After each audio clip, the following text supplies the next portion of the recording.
ಸರ್ವೋಪನಿಷದೋ ಗಾವೋ ದೋಗ್ಧಾ ಗೋಪಾಲನಂದನಃ ಪಾರ್ಥೋ ವತ್ಸಃ ಸುಧೀರ್ಭೋಕ್ತಾ ದುಗ್ಧಂ ಗೀತಾಮೃತಂ ಮಹತ್ ವಸುದೇವಸುತಂ ದೇವಂ ಕಂಸಚಾಣೂರಮರ್ಧನಂ ದೇವಕೀ ಪರಮಾನಂದಂ ಕೃಷ್ಣಂ ವಂದೇ ಜಗದ್ಗುರುಂ ಮೂಕಂ ಕರೋತಿ ವಾಚಾಲಂ ಪಂಗುಂ ಲಂಘಯತೆ ಗಿರಿಂ ಯತ್ಕೃಪಾತಮಹಂ ವಂದೇ ಪರಮಾನಂದ ಮಾಧವ. ನಿಮಗೆಲ್ಲ ಅನ್ನಿಸ್ತದೆ ಅವ್ರ ಹತ್ರ ಯಾಕೆ ವೇಸ್ಟ್ ಮಾಡ್ತಾ ಇದ್ದಾನೆ ಹಾಲನ್ನ ಅಂತ.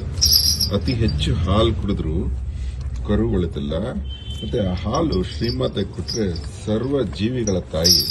ಆ ಹಾಲು ಪ್ರೋಟೀನು ಅರಿದು ನೆಲಕ್ಕೆ ಹೋದ್ರೆ ಅನೇಕ ಕ್ರಿಮಿಕೀಟಗಳಿಗೆ ಆಹಾರ ಆಗುತ್ತೆ. ನಮ್ಮ ಭೂಮಿನ ಸಲಸ್ತಾ ಇದೆ.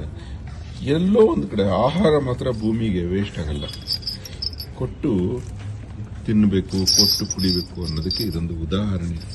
ಇದು ನಮ್ಮ ಧರ್ಮದಲ್ಲಿ ಹೇಳಿಕೊಟ್ಟಿರೋದು ಮತ್ತೆ ತುಂಬಾ ಒಳ್ಳೇದು ನೋಡಿ. ಇವಾಗ ಅದರ ತಾಯಿ ಸಹಜೀವನ ನಡೆಸ್ತಾ ಇದೆ. ಅಂದ್ರೆ ಅದು ಕಾಡಲ್ಲಿ ಬದುಕ್ತಾ ಇಲ್ಲ, ನಾಡಲ್ಲಿ. ಅಂದ್ರೆ ಅನೇಕರು ಅದರ ಇರುವಿಗೆ ಕಾರಣ ಆಗಿದ್ದಾರೆ. ಅವ್ರಿಗೂ ಹಂಚಿಕೊಂಡು ಅದು ಬದುಕೋದು, ಅದನ್ನ ಸಹಜೀವನ. ಅದಕ್ಕೆ ರೈತ ತಾನು 2 ಮೊಲೆ ಹಾಲು ಕರೆದ್ರು ಪಾಪ ಇಲ್ಲ. ಯಾಕಂದ್ರೆ ಕೃತಯುಗದಲ್ಲಿ 4 ಮೊಲೆ ಹಾಲನ್ನ ಮರಿಗೆ ಕೆಚ್ಚಲು ಬಿಟ್ಬಿಡ್ತಿದ್ರು.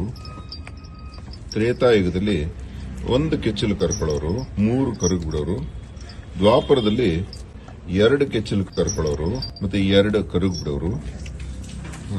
ನಮ್ಮ ಕಲಿಯುಗದಲ್ಲಿ 3 ಕರ್ಕೊಳ್ತಾರೆ, 1 ಕರುಗ್ ಬಿಡ್ತಾರೆ. ಆಗಿದೆ. ಆದ್ರೆ ಈ ಕಲಿಯುಗದ ಈ ಸಂದರ್ಭದಲ್ಲಿ ಕರುವನ್ನು ಮಾರ್ಬಿಡ್ತಾರೆ, ಮಿಷನ್ಗಳಾಕಿ 4 ತಗೋತಾ ಇದ್ದಾರೆ. ಅದು ವಿಷ ಆಗತ್ತೆ, ಅಮೃತ ಅಲ್ಲ. ನೋಡಿ ಎಷ್ಟು ಚೆನ್ನಾಗಿದೆ ಕರುವಿನ ಫೀಲಿಂಗ್ ನೋಡಿ, ಎಷ್ಟು ಚೆನ್ನಾಗಿದೆ. ಇವರಪ್ಪನ ಮನೆ ಗಂಟು ತರ ಕುಡಿತಾ ಇದೆ. 4 ವೇದಗಳ ಸಂಕೇತ ಅದು ಹಸುವಿನ ಕೆಚ್ಚಲು. ದೋಗ್ಧಾ ಗೋಪಾಲನಂದನ ಪಾರ್ಥ ಮಗು, ಕರು ದುಗ್ಧಂ ಗೀತ, ಹಾಲೆ ಗೀತೆ, ಭಗವದ್ಗೀತೆ. ಅದ್ರ ಹಾಲು ಕರೀತಾ ಇರೋದು ಕೃಷ್ಣ ಗೋಪಾಲನಂದನ. ಸರ್ವೋಪನಿಷದೋ ಗಾವೋ ದೋಗ್ಧಾ ಗೋಪಾಲನಂದನ.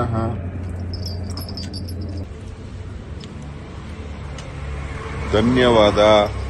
ಅಹೋರಾತ್ರ.